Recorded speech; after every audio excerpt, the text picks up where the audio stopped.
Bonjour à tous, c'est un plaisir de vous retrouver avec une nouvelle vidéo sur la chaîne. Il y a quelques jours, j'ai regardé en fait une vidéo de Mademoiselle Papote. C'était une vidéo sur son journal de gratitude. Alors j'ai énormément de retard dans les vidéos que j'aimerais visionner.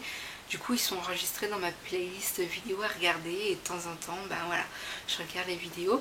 Donc j'étais tombée sur le journal de gratitude de Mademoiselle Papote et c'est une vidéo qui m'a beaucoup parlé, puisque j'ai connu un état d'esprit similaire au sien en 2015. J'étais au plus bas. Il n'y a pas plus bas, j'étais au plus bas. 2015 a été vraiment une année mais catastrophique. Une année d'enfer, infernale. J'étais vraiment au plus bas. Et pour ne pas me noyer, en fait, chaque jour, je me répétais mais que j'avais de la chance d'avoir un toit sur ma tête, d'avoir un lit où dormir, et d'avoir à manger dans mon assiette. Ça peut paraître con, mais quand t'es plus bas que terre et que t'as pas le moral et qu'il n'y a rien qui te console, se dire que t'as un toit au-dessus de ta tête et de la nourriture dans ton assiette, ça permet en fait de relativiser pas mal de choses, de prendre du recul, parce que ce sont des choses anodines en fait pour nous dans notre société actuelle. Mais voilà, tout le monde n'a pas à manger dans son assiette et tout le monde n'a pas une maison et un lit où dormir confortablement à l'abri de la pluie, du vent, etc. Donc ce sont vraiment des petites choses qui m'ont aidé en fait à ne pas couler, à ne pas sombrer et à entreprendre de nouvelles démarches pour être heureux de vivre et de remercier la vie tout simplement. Donc j'ai commencé en fait une démarche de minimaliste, une démarche de zéro déchet, une démarche de me recentrer sur moi-même pour trouver en fait une certaine plénitude et que tout ce qui est futile me glisse dessus et de l'accorder de l'importance que à des choses qui valent vraiment le coup. Et ça m'a aidé, ça m'a aidé. Aujourd'hui, je me sens bien, je me sens plus que bien mentalement et physiquement, je me sens en harmonie et je continue en ces démarches pour être encore au top du top. Et du coup, j'ai trouvé la vidéo de Mademoiselle Papote très intéressante et j'avais envie de partager avec vous les petits moments de bonheur que j'ai vécu la semaine passée, donc la semaine 40. Alors pour les personnes qui ne me suivent pas de façon régulière, j'ai fêté mes 6 mois post-opératoires. Donc en avril dernier, j'ai subi une intervention chirurgicale pour réduire en fait la taille de mon estomac, pour perdre massivement du poids, parce que c'est une opération qui m'a été vivement recommandée par mon équipe médicale. Et voilà. Et du coup, je fête mes 6 mois post-opératoires et je me sens plus que bien. Je vais vous mettre une photo en suivant du nombre de kilos que j'ai perdu en quelques mois.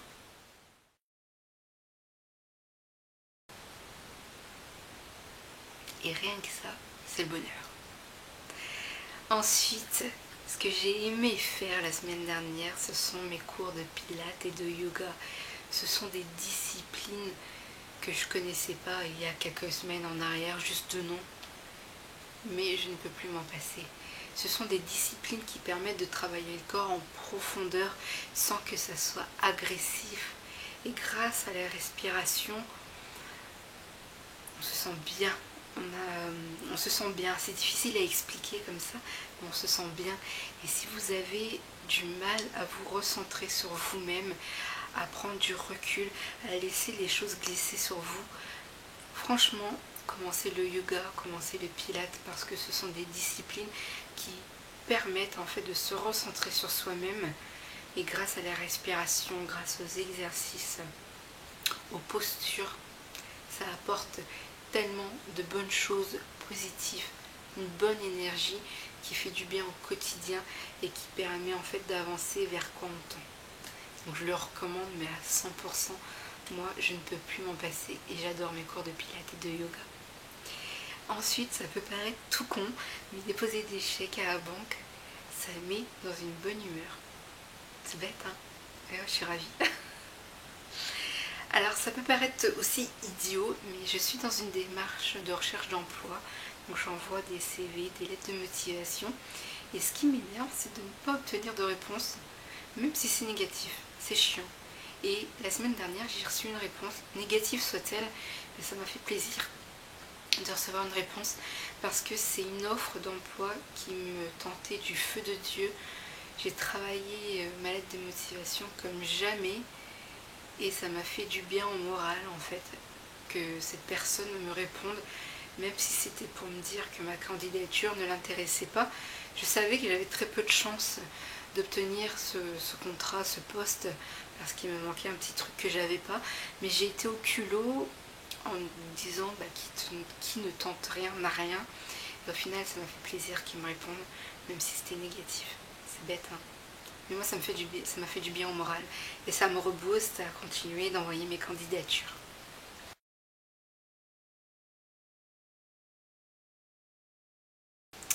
Ce qui est pas mal aussi, c'est une bonne grasse matinée. J'étais fatiguée la semaine dernière, et c'était même pas le week-end, en plus j'étais fatiguée et je me suis accordé une grasse matinée qui me fait un bien fou, mais c'était trop bon.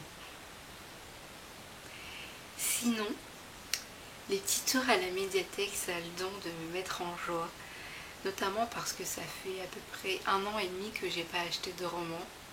Ça c'est une de mes démarches de minimaliste, zéro déchet, ça fait partie en fait de mes démarches actuelles. C'était essentiellement pour flinguer ma palle parce que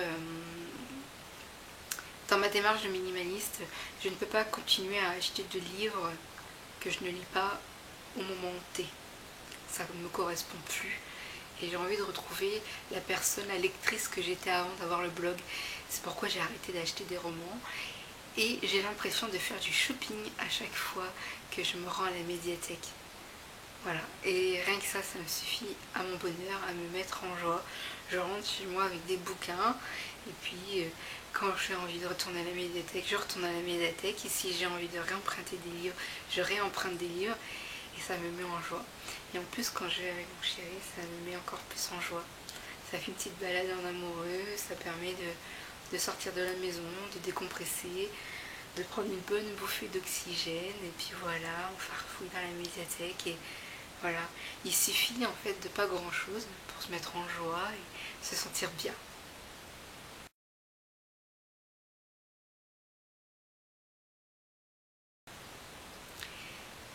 Il y a quelque chose que j'apprécie énormément, c'est un bon verre de vin. Et ça m'a fait du bien, ça faisait un petit moment que je traînais cette envie de boire du vin avec du fromage. Et puis je me suis fait plaisir, je me suis acheté une petite bouteille dernièrement quand je suis allée aux courses et ça m'a fait du bien. Voilà, de boire un petit verre de vin rouge avec un morceau de fromage. C'est bête hein, mais les petits plaisirs simples suffisent à nous rendre heureux.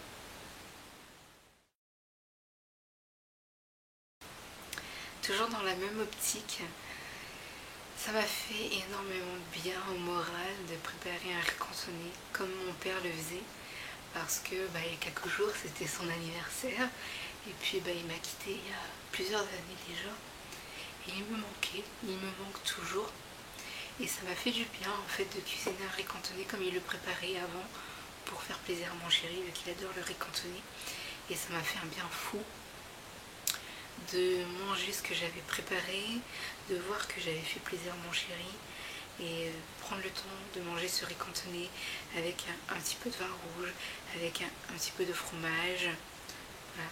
Des petits bonheurs simples. Mais il faut ça pour continuer à avancer et puis voilà quoi.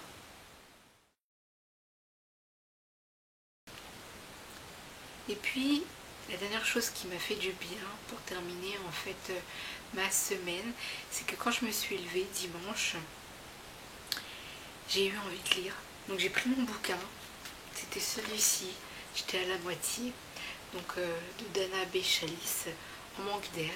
Et puis je l'ai terminé tranquillement en étant en fait dans mon canapé, emmitouflée dans ma robe de chambre, dans ma marmotte. Et ça m'a fait du bien, puisque c'est un roman où il est question d'amour, où une des héroïnes a subi une intervention chirurgicale similaire à la mienne, et ça m'a fait du bien. Voilà. Quand j'ai refermé le roman, j'étais heureuse d'avoir pu prendre le temps de lire, et ça m'a fait du bien. Voilà pour ma semaine 40 de Gratibou, donc le journal de gratitude de Thibou. J'espère que mademoiselle Papote ne m'en voudra pas d'avoir repris un peu son idée. Mais c'est vrai que c'était quelque chose qui me parlait et j'avais envie de partager mes petits bonheurs avec vous parce que vu les JT, toutes les choses qu'on voit à l'heure d'aujourd'hui, on ne peut pas dire que le monde est en paix, qu'il est rempli d'amour et de bisounours. Et je pense qu'il est important en fait de remercier les petits bonheurs simples que la vie met à notre disposition. Et j'avais envie de partager cela avec vous tout simplement en toute simplicité. N'hésitez pas à m'indiquer dans les commentaires si cette petite vidéo vous a plu et quel format aimeriez-vous voir pour les semaines à venir. Est-ce qu'une publication toutes les semaines, toutes les 2 semaines ou juste une fois par mois vous satisferait? Moi, c'est une vidéo que j'aimerais beaucoup refaire. Donc n'hésitez pas à me dire vos préférences dans les commentaires. Je vous mets tous les liens dont vous avez besoin en barre d'infos, notamment la vidéo de mademoiselle Papote sur son journal de gratitude. Si mon histoire vis-à-vis de ma chirurgie bariatrique vous intéresse, vous aurez tous les liens en barre d'infos. Et bien, je vous retrouve très vite avec de nouvelles publications. Portez-vous bien, prenez soin de vous et des gens que vous aimez. Puis n'oubliez pas que parfois il ne suffit pas de grand chose pour être heureux. Le bonheur peut se trouver dans des petites choses toutes simples. Bisous bisous.